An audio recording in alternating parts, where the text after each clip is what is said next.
S'il n'y a pas le film, la mission n'est pas encore accomplie. Là, on a fini l'événement, oui. Mais ben, il faut que la mission soit accomplie. On connaît le film. Ça, c'est précieux.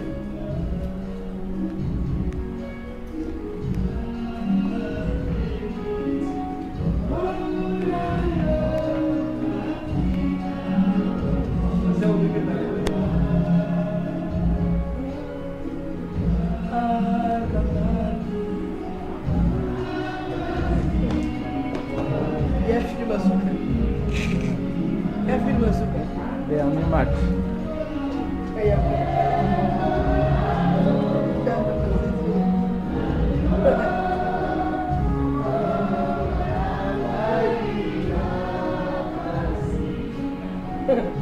Saya barang lah selama itu, kita lagi jamal. Bila bersih lepas.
lave encore ce matin. Élevons-nous, vous voyez, commencer à demander que le Seigneur nous lave ce matin. Il nous lave encore ce matin. Seigneur, lave-moi ce matin, Seigneur. Lave-moi, Seigneur, rends-moi plus longtemps. Lave-moi ce matin, Seigneur, Père-moi. Est-ce que tu me laves encore ce matin? Que ton sang coule encore ce matin dans cette communauté. Que ton sang coule encore ce matin dans nos vies, Seigneur, Père-moi. Que ton sang efface encore nos péchés, Seigneur, ce matin. Que ton sang nous lave encore ce matin, Seigneur, Père-moi. Que ton sang nous sanctifie encore ce matin, Seigneur. Parce que tu es le Dieu tout-puissant, Seigneur. Que le sang coule encore ce matin, Seigneur, Père-moi, dans ce lieu. Lave-nous ce matin, Seigneur, Père-moi. Est-ce que tu me laves encore ce matin? Tu me laves encore ce matin, Seigneur. Nous avons besoin de ta grâce ce matin, Seigneur. Est-ce que ton sang coule encore ce matin? Est-ce que ton sang coule encore ce matin, Seigneur? Est-ce que ton sang nous lève encore ce matin, Seigneur? Parce que tu es le Dieu tout-puissant. Alléluia. Tu vas élever ta voix. Tu vas prier le Seigneur afin de demander l'Esprit Saint. Nous avons besoin d'être remplis de l'Esprit de Dieu. La Bible nous enseigne, ne vous livrez pas du vin de la débauche. Soyons plutôt remplis du Saint-Esprit. Et nous avons besoin d'être remplis du Saint-Esprit ce matin, afin de passer un moment de l'adoration. Et nous allons voir et demandons le Saint-Esprit de Dieu. Nous saisir encore ce matin, Seigneur. Remplis-nous ce matin, Seigneur, pour le voir. Seigneur, remplis-nous ce matin, Seigneur, pour le voir. Est-ce que tu nous remplis ce matin, Seigneur? Remplis-nous ce matin, Seigneur. Est-ce que nous saisir ce matin, Seigneur, nous avons besoin de Dieu. Nous avons besoin que nous soyons remplis ce matin, Seigneur. Nous avons besoin que nous soyons saisis ce matin par ton esprit, Seigneur. Remplis mon frère, ma soeur ce matin, Seigneur, pour le voir. Nous avons besoin d'être remplis par ton esprit ce matin, Seigneur. Laisse ton esprit dans notre cœur ce matin. Chante tout ton cœur. Le Saint-Esprit est là. A disparu. Dieu mon belle famille.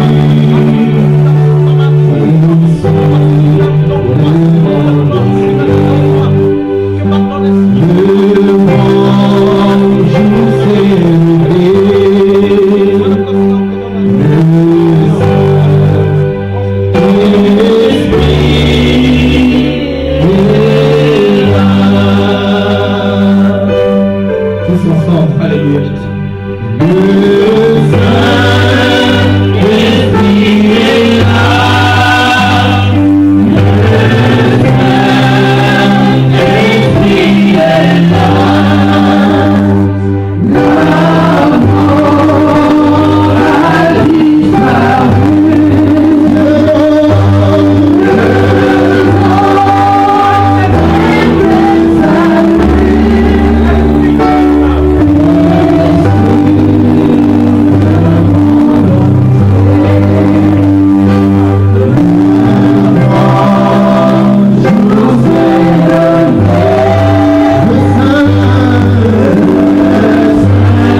Seigneur, nous te bénissons encore.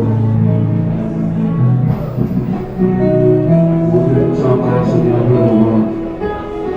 Nous te bénissons, Seigneur, Père de roi. Merci parce que tu es là, présent, Seigneur. Merci, Seigneur, Père de roi. Merci, Seigneur, Père de roi. Merci, Seigneur, Père de roi. Ta gloire te revient, Seigneur. Et nous mettons tous debout. Il est tout pour toi, Seigneur. Il va encore te parler ce matin. Il va encore te donner des décisions ce matin. Il va encore nous parler ce matin. Oui, Dieu, le bon Dieu. Il va encore nous ramener dans le troupeau ce matin. Réalise les paroles de ce cantier. Si c'est le pas, Seigneur, je vais le voir. Disposez encore mon cœur ce matin, afin que je me parle encore. Alléluia. Tu connais, Seigneur, chacun de nous. Tu connais, Seigneur, le souvenir de toi, Seigneur.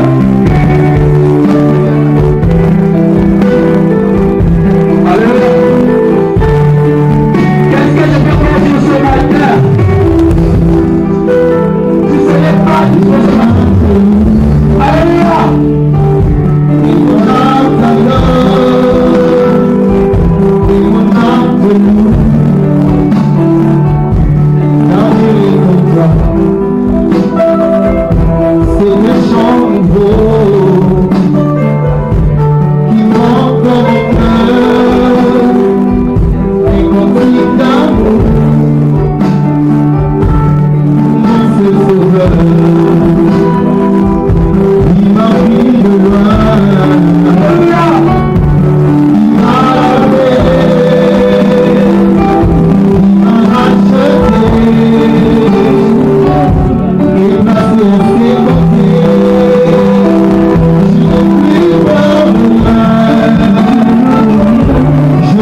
qui corrige encore corriger, Seigneur, faire le droit.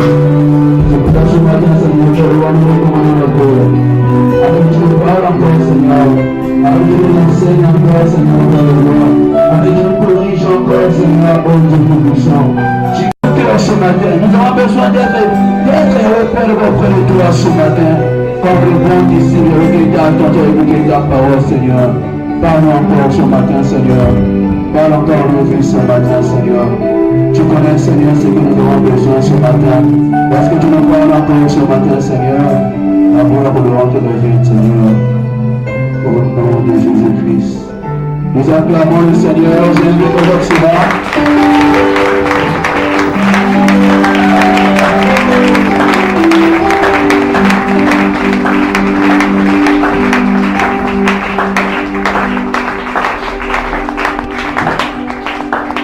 Alléluia.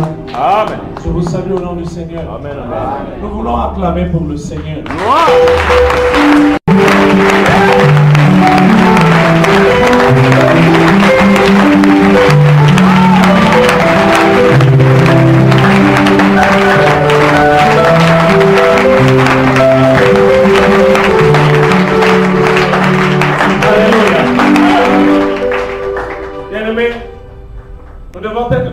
Dans la joie aujourd'hui. On va prendre la joie d'hier et la joie d'aujourd'hui.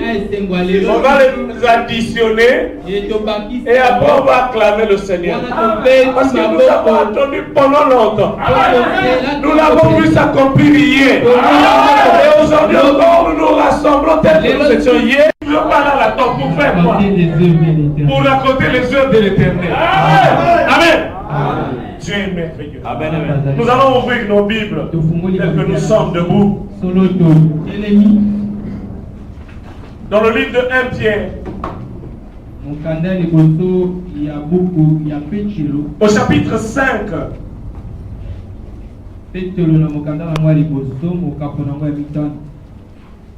le verset 6. 1 Pierre chapitre 5. Le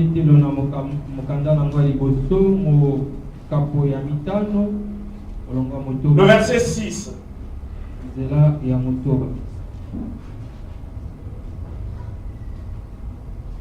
Je lis au nom du Seigneur Jésus. Amen. 1 Pierre chapitre 5, le verset 6. La Bible nous dit: humiliez-vous donc sous la puissante main de Dieu, afin qu'il vous élève en temps voulu.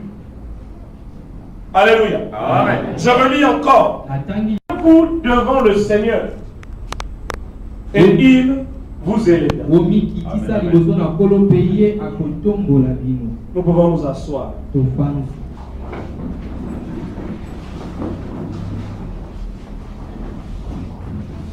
Je salue toute la communauté de Mire ici présente. Amen. Et je vous transmets aussi les salutations des bien-aimés de Pointe-Noire. Ces deux versets que nous venons de lire nous parlent de l'humilité, qui a pour conséquence l'élévation. Ces deux versets commencent toujours par ce verbe humilier. S'humilier. Et à la fin finissent par l'élévation. Dieu veut nous dire par là que l'élévation n'arrive que par l'humiliation. Celui qui ne s'humilie pas ne peut pas être élevé. Le titre de notre prédication aujourd'hui: Dieu prépare toujours ceux qu'il élève.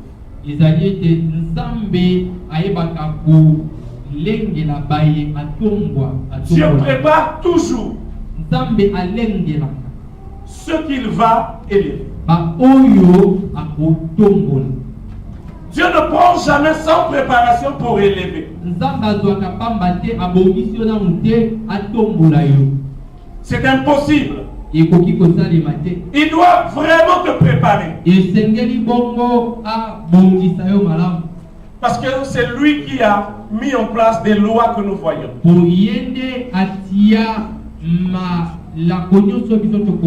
La vie a des lois qu'il faut respecter. L'on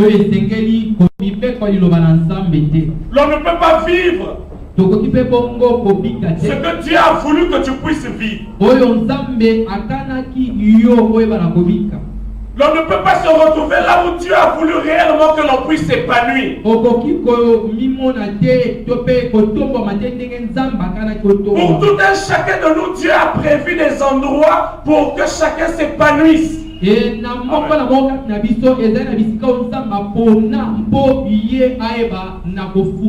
Dieu décide que tu sois à Mire afin que tu puisses t'épanouir, il te mettra ici.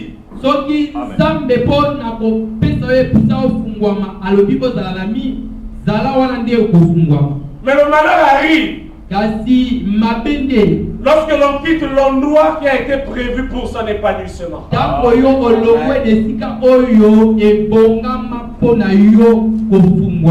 Lorsqu'on s'éloigne de cet endroit, on ne peut pas s'épanouir. Avant d'aller plus loin,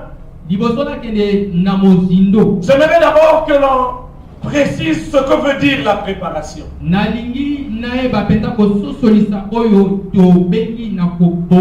vais prendre un exemple. Le but, c'est manger à midi. Le but, c'est manger à midi, être à table à midi. Mais pour être à table à midi, il faut aller au marché. Il faut savoir faire le bon choix des ingrédients. Il faut savoir respecter le temps de cuisson. Et après mettre le plat à table. Afin que celui qui mange apprécie. La préparation, c'est quoi? C'est rendre prêt quelque chose avant de l'utiliser. Vous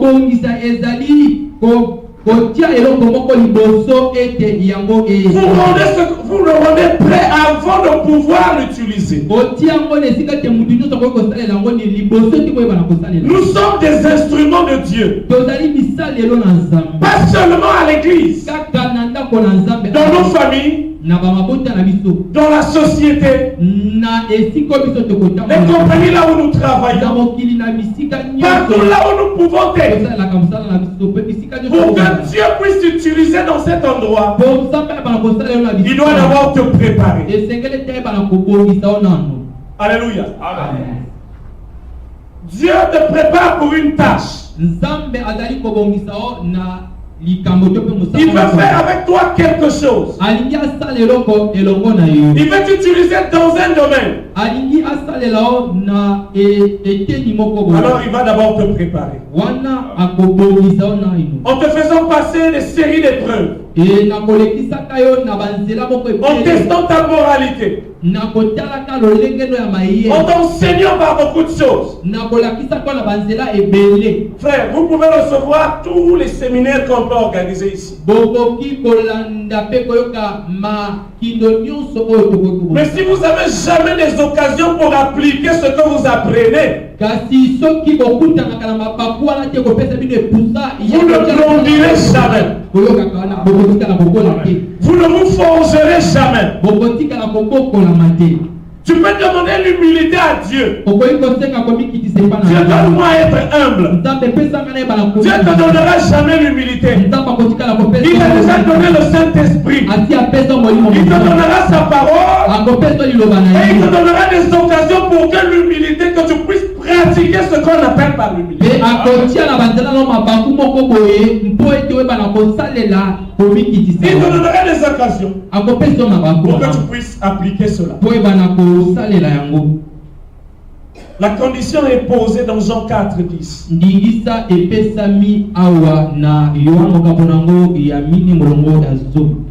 Il dit humiliez-vous.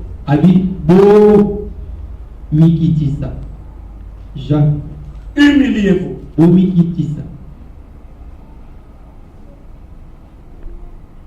devant le Seigneur et il vous aime. C'est quoi l'humilité lorsqu'on parle de l'humilité? Un homme humble, c'est un homme qui n'a pas un jugement trop excessif de sa personne. Il sait ce qu'il est. Il sait ce qu'il a. Mais il ne se juge pas au-delà de ce qu'il est. Il connaît ses limites et les reconnaît. Il sait ce qu'il peut faire et ce qu'il ne peut pas faire. Il est le contraire d'un orgueilleux. Un orgueilleux s'évalue toujours au-dessus de ce qu'il est réellement. Il n'a pas l'argent, mais il vous fait croire qu'il a l'argent. Il est toujours dans le superlatif, comme on peut le dire en français. Quand il arrive dans un endroit qu'il voit que les autres sont au-dessus de lui, il veut toujours prouver qu'il est au-dessus de tous ceux qui sont là. Il peut rencontrer d'autres personnes qui sont parfois bien habillées que lui. Mais il peut dire que non, vos habits ne coûtent pas plus cher que mes habits à moi. Voilà un homme humble. C'est un homme qui ne se juge pas trop au-delà de ce qu'il est. Nous pouvons prendre l'image avec notre Seigneur Jésus-Christ. On dit tout puissant, omnipotent, omniscient, il connaît tout, omniprésent. Mais quand nous le voyons, Jésus qui pouvait descendre le feu du ciel n'est pas apparu devant les gens en les faisant comprendre de tourner les regards vers moi. En tout cas, lorsque vous voyez si je suis tout puissant, attention. Un homme humble, lorsqu'il rentre dans un milieu, il ne cherche pas que les regards soient tournés vers lui. Mais ce n'est qu'au travers de ce qu'il fait, de ce que Dieu fait avec lui, que vous pouvez comprendre que celui-là a réellement quelque chose de Dieu. Si vous voyez même un serviteur de Dieu qui veut que les regards soient tournés vers lui, non à cause de ce que Dieu fait au travers de lui, mais parce qu'il veut seulement que les regards soient tournés vers lui. Sachant que c'est un orgueilleux. Il n'est pas humble. L'humilité, on ne publie pas ça comme ça.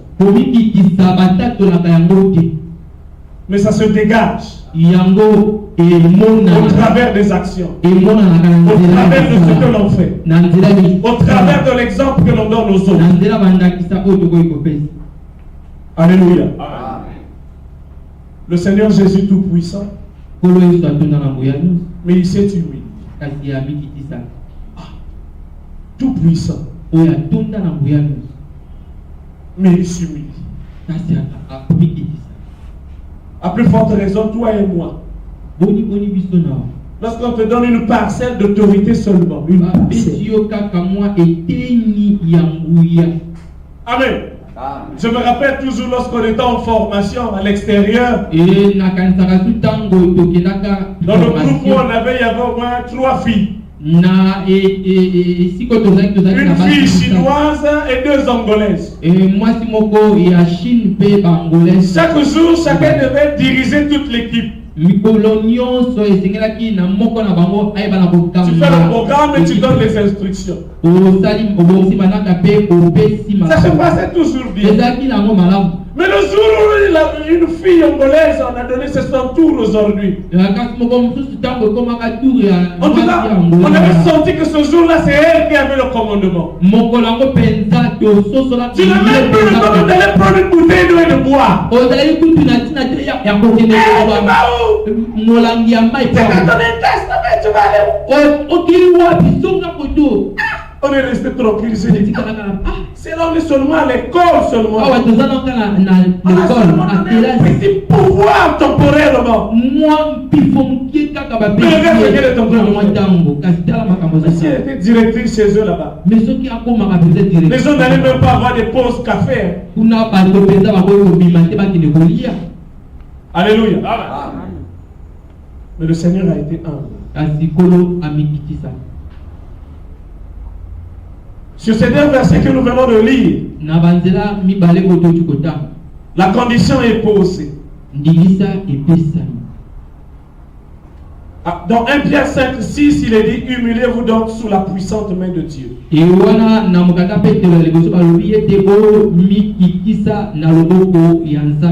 Sous la puissante main de Dieu, afin qu'il vous élève. Vous vous humiliez et lui vous élève. Mais avant de vous élever, il vous prépare. C'est l'humilité qui ouvre la porte de la préparation. Le chemin est donc le suivant. Humble devant Dieu, Dieu ouvre la page de ta préparation. Et lorsque le temps de la préparation est accompli, Dieu vous élève. Dieu peut t'élever au travail. Dieu peut t'élever dans ta famille. Dieu peut t'élever dans cette nation. Dieu peut t'élever même dans l'œuvre de Dieu. Tu étais modérateur. Dieu te confie la tâche de l'enseignement. Tu étais modérateur. Dieu te confie la tâche de la prédication. Ou Dieu te confie une église. Ou Dieu te confie toute une communauté.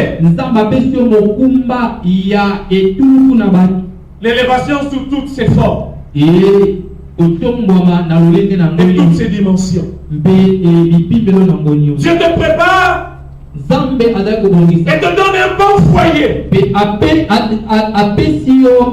C'est une élévation, je vous le dis. C'est vraiment une élévation. Si vous pensez que l'élévation c'est seulement quand vous mettez des voitures en rond là, des gardes de corps à côté, détrompe-toi.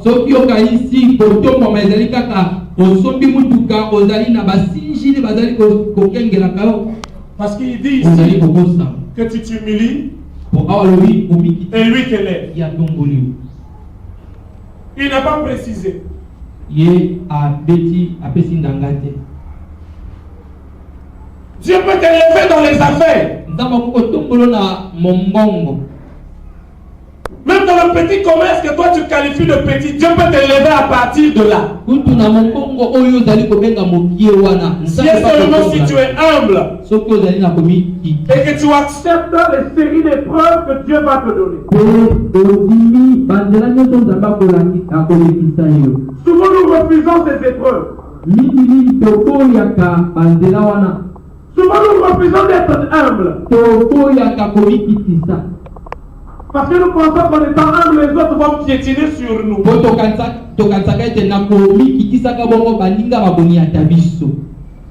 Il y a des exemples où on nous a parlé d'un milliardaire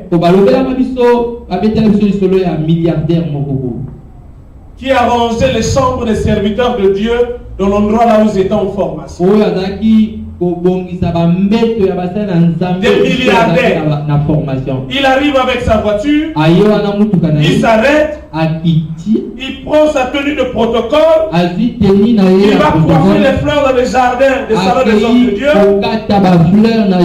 il rentre dans la chambre de l'homme de Dieu. S'il vous plaît, homme de Dieu, avez-vous fini?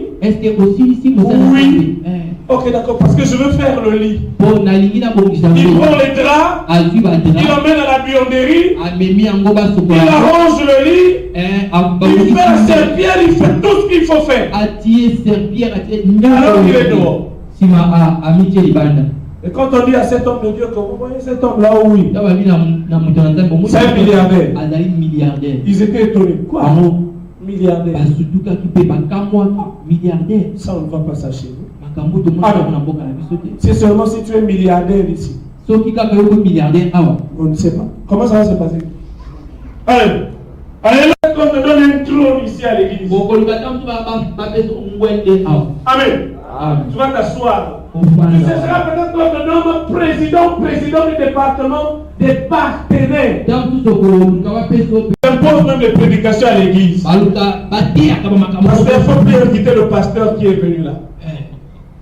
Pasteur, j'aime pas trop quand l'ancien Willy prêche. Lui, il a trop de prédications dures. L'ancien merci, lui, pasteur. La manière dont il conduit l'intercession là, ce n'est plus bien. Pasteur, tu ne veux pas le remplacer par le frère. Parce que tu as maintenant ton compte en banque qui est bien garde. Dieu peut t'élever de plusieurs manières. Dieu peut te donner un foyer calme. Parce qu'il y a des foyers aujourd'hui qui sont des marmites bouillantes. Nous qui allons au milieu de l'océan là-bas Atlantique. Un jour on est assis avec mon ami dans le bureau. Chef, on a son mobilito. Il prend le téléphone. Il compose le numéro. 5 minutes suffisaient qu'il rentre déjà en colère. Alléluia. Il a appelé sa femme. Et après quelques minutes après, la colère et les disputes ont commencé.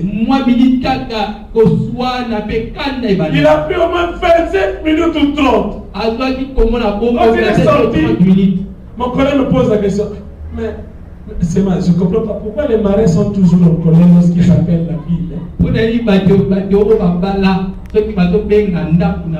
a appelé sa femme. Elle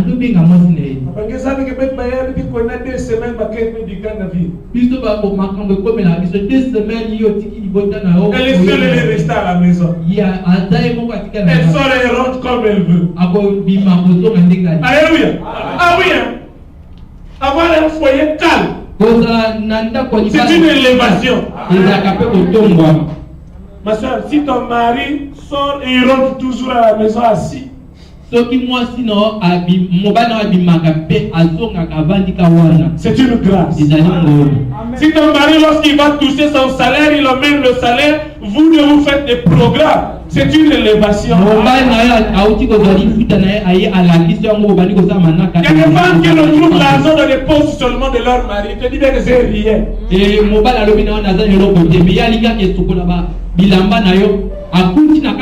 Exactement. Alléluia. Mais il a dit qu'il n'avait rien. Amen. Nous allons noter 3 points en ce qui concerne la préparation.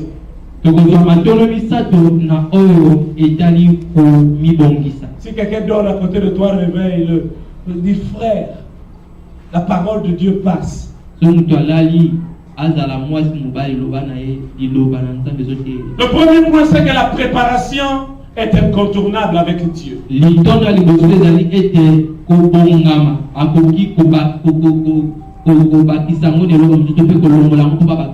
C'est incontournable. C'est-à-dire que tu ne peux pas t'y échapper. Pour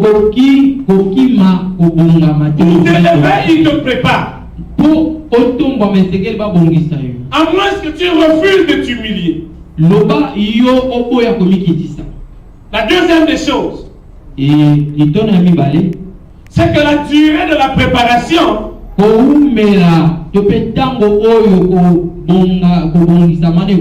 dépend de la qualité de l'utilisation future.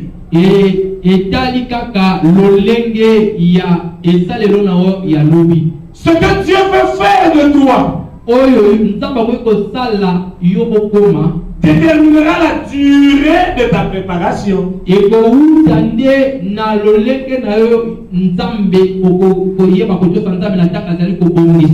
Un professeur d'université, on ne le forme pas pour 2 ans d'université. Nous avons notre frère qui a eu son master en économie, il est là. Vous avez vu comment Il faisait le tchakula sous les arbres là. Amen. Un ingénieur, on ne forme pas avec 3 ans l'NSP. Et ingénieur,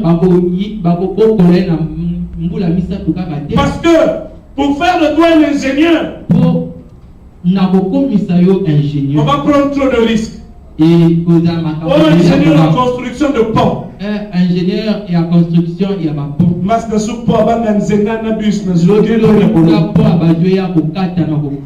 Amen. On va chercher qui a fait ça. Quel le pont là, le pont qu'on nous a construit là. Si ça s'écroule là, tous ceux qui ont bouffé l'argent là, l'ingénieur qui a dessiné, l'ingénieur qui a fait les calculs, ils vont aller en prison. Donc il faut être rigoureux dans leur préparation. S'il n'a pas une 10, il ne passe pas.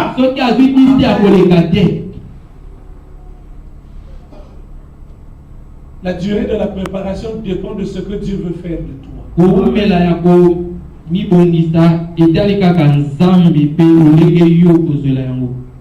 Si ça te fait 10 ans que tu es chez les parents, on ne t'épouse pas humilié. Ça fait partie de ta préparation. Dieu peut permettre que tout le jour tu sois attaqué. Dieu, en faisant de David le gardien les troupeaux, a développé premièrement David le sens de la planification. Savoir planifier les choses. Vous savez, un berger, lorsqu'aujourd'hui il a emmené le troupeau vers la plaine de Mayamaya, et que le troupeau a mangé, a fini l'herbe là-bas, même depuis là-bas il commencera déjà à réfléchir demain où est-ce que j'emmènerai le troupeau. C'est un homme qui anticipe les choses. Un chef doit être quelqu'un qui planifie. Tu vas monter dans les affaires, tu dois être une personne qui planifie. Tu vas avoir un foyer stable, tu dois être une femme qui planifie les choses. Tu veux être calme dans la vie, tu dois être un homme ou une soeur qui planifie les choses.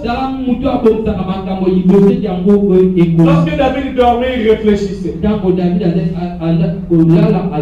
N'est-ce pas ce que doit faire un chien? N'est-ce pas ce que doit faire un président?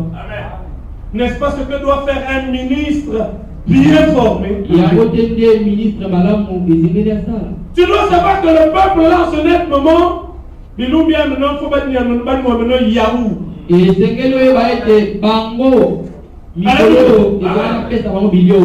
Après, du poisson un peu qu'on peut écraser comme ça. Après, ça m'a stage sur la cuisse de poulet. Après, la croissance est en train d'évoluer. Oh oui.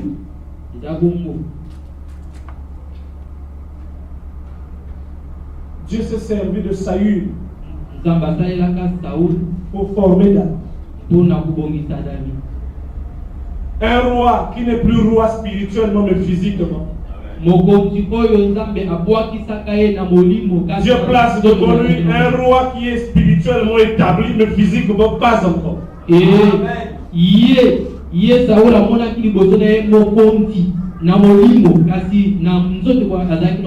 Alléluia. De l'endroit là où tu travailles parfois.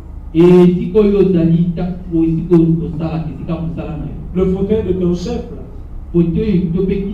parfois c'est déjà ton fauteuil. Mais tu n'es pas encore sur ce fauteuil. Mais il te passe à côté de ce chef. Toute la poubelle du travail qu'il peut te donner. Fais. En faisant,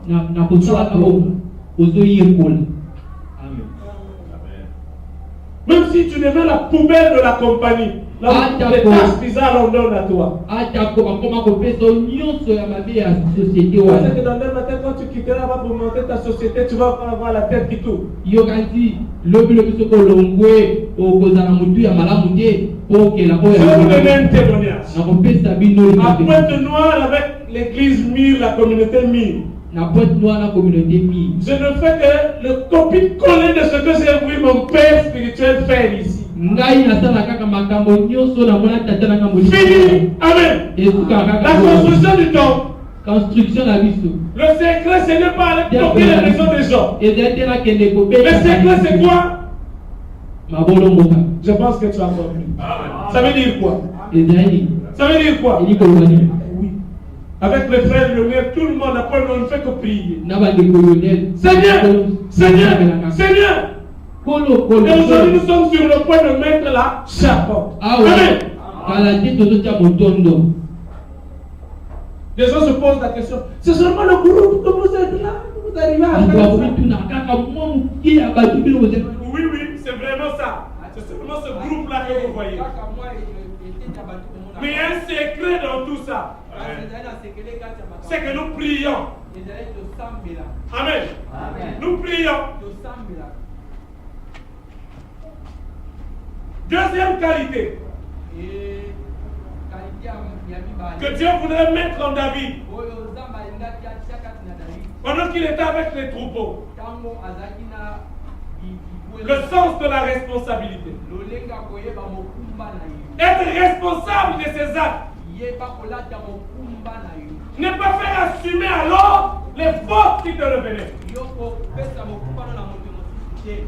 Souvent, nous traitons les gens qui étaient responsables de ce qui nous arrive. Si aujourd'hui, si j'arrive là où je suis, c'est le frère Marlon qui l'a fait ça. C'est le seul ennemi qui a fait ça. Oh, c'est le frère Michael qui m'a conduit dans toutes ces erreurs là. Mais qui t'a dit d'appliquer ce que le frère Michael a dit? Si vous n'avez pas ce foyer, vous n'avez pas oncle l'amour. Mais c'était ma copine de l'école là qui avait fait ça.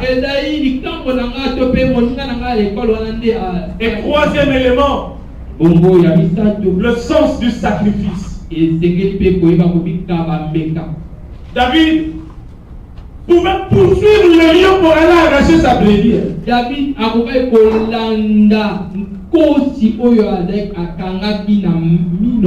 l'ours arrive et prend une brebis. David n'a pas peur de l'ours. Il se lève. Il dit, il faut que moi je meure. Que cette brebis puisse être mangée.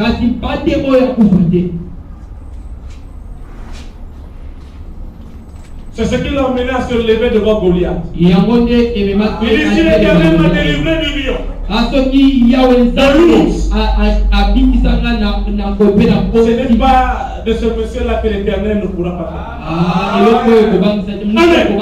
Si Dieu t'a déjà formé, quelle que soit la montagne de discuter des problèmes qui se lèveront devant toi, tu finiras par dire, si j'ai pu sauter des vagues de 17 mètres de hauteur avec mon Dieu, ce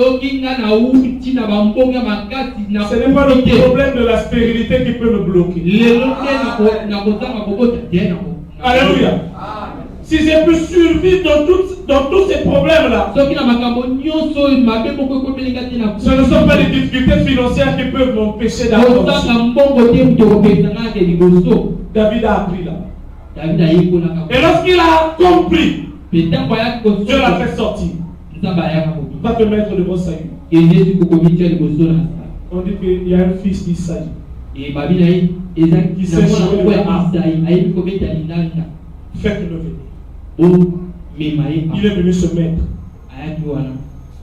devant Saül. Il s'est mis à jouer.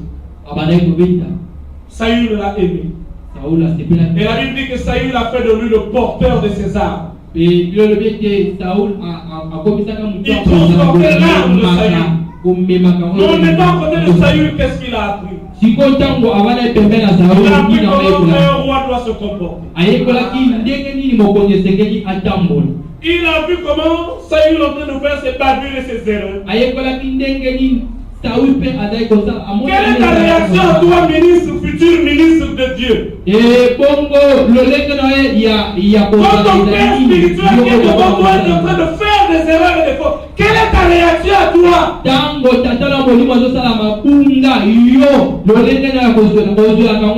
De la chute de Saül,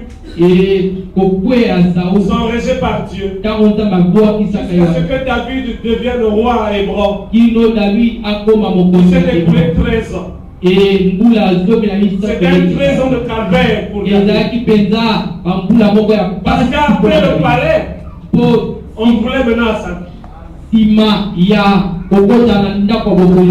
fallait devenir un serpent. Dans la grotte d'Adullam, c'est pas la grotte d'Adullam. Oui, c'est le Philistin, c'est pas là-bas. Quelle est ta réaction à toi quand le pasteur arrive même à se déraper un peu? Tu réagis comment? Tu l'as déjà la trompette. Parce qu'elle a dit, moi j'accepte pas des choses comme ça. Pasteur a fait ceci. Tu me mets déjà crier. Mais si Dieu voulait t'apprendre quelque chose par cette petite virgule du pasteur, quand vous regardez au défaut de quelqu'un, à ses défauts à lui, vous n'apprendrez jamais de ses qualités. Regardez-moi par mes défauts. Vous ne tirerez rien de moi. Regardez-moi par mes qualités. Alors les défauts vous donneront de l'intelligence. Ne criez pas. Mais réfléchissez ce qu'il faut faire.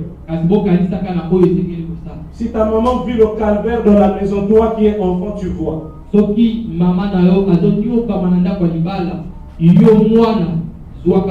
C'est pour t'instruire. Parce que ce qui est arrivé au peuple d'Israël dans le désert est dans cette parole. La Bible nous dit que si on a pu mettre cela sur écrit, c'est pour nous servir d'instruction.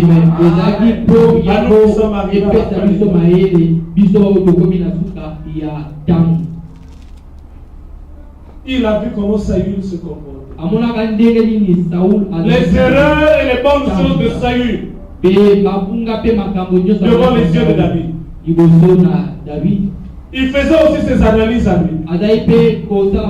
Là, le roi ne devait pas faire ça. Comme toi aussi, parfois, quand tu vois nos erreurs, là, le ne devait pas faire ça. Alléluia. Tu as compris, prie. Prie pour moi. Si tu vas me calomnier, tu n'apprendras pas. Ce que Dieu voudra ajouter en toi pendant ces moments, il ne le fera plus. Cessez de murmurer quand vous voyez des choses autour de vous. Cessez de murmurer entre nous ici à l'église. Ah, les sœurs. Mais oui, tu es une sœur toi aussi. Que ferais-tu si tu étais à sa place? Mon père, comment il se comporte mal, et ceci, cela.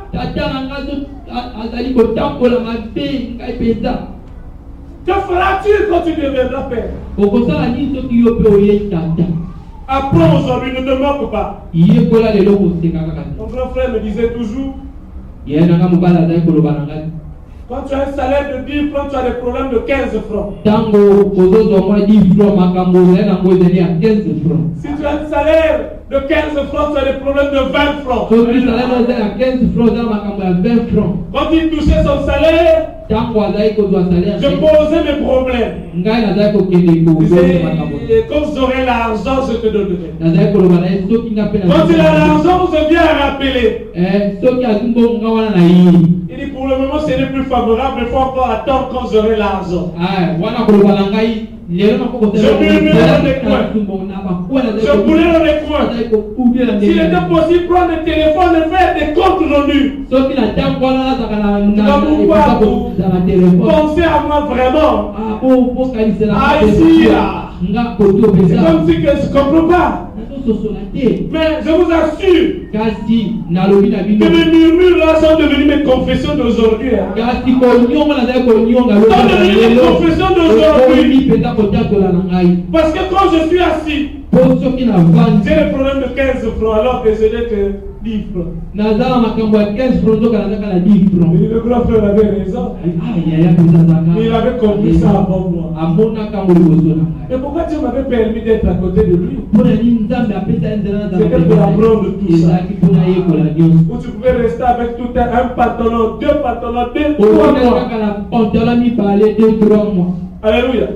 À la maison, parfois, quand je vois mon garde-linge, et je viens du côté de mon épouse, chez moi il y a encore de la place. Mais chez elle, il n'y a plus de place. On me menace même déjà d'acheter encore notre garde-linge. Alléluia. Et je m'apprête à bien gérer ce que l'on mélange. Au travers de ce temps de privation, que je sache comment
pour tous nos serviteurs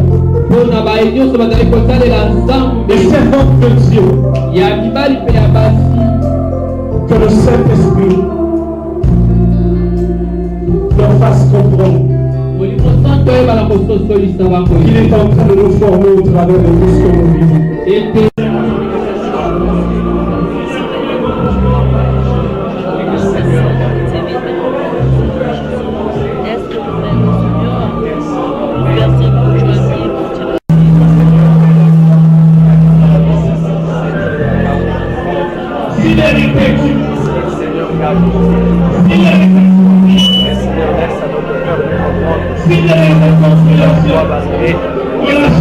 Père des voies à la transformation. Puisse encore nous humilier, Seigneur, afin que tu puisses aider, que nous puissions encore nous ramasser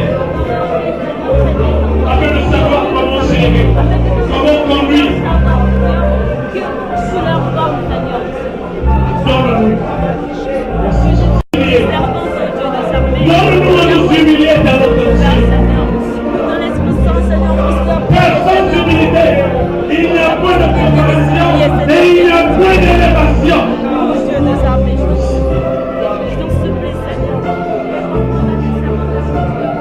Nous allons prier encore.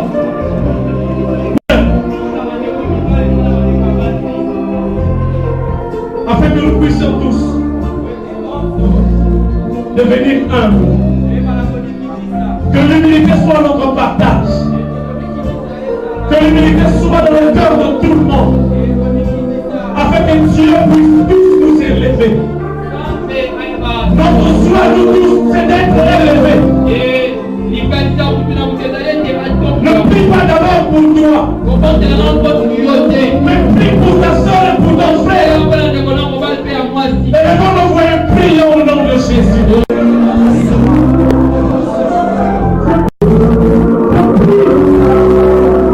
Pour le pasteur, je prie pour le pasteur. Que l'humilité nous habite.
Je crois que l'huile est sur notre tête.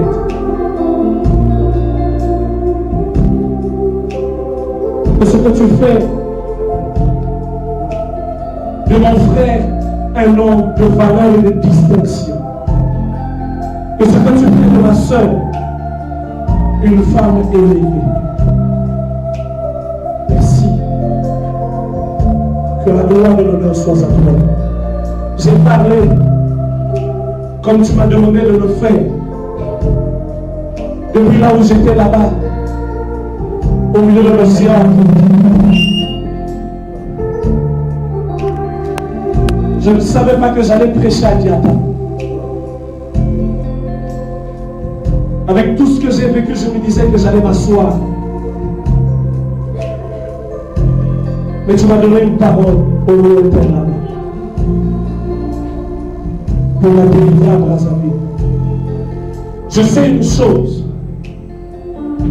que ta parole est comme la pluie. qui tombe du ciel, mais qui ne repart pas si elle n'a pas accompli ce pourquoi elle est envoyée. J'ai parlé comme un homme. Que toute la gloire te revienne. Au nom de Jésus. Merci. Amen.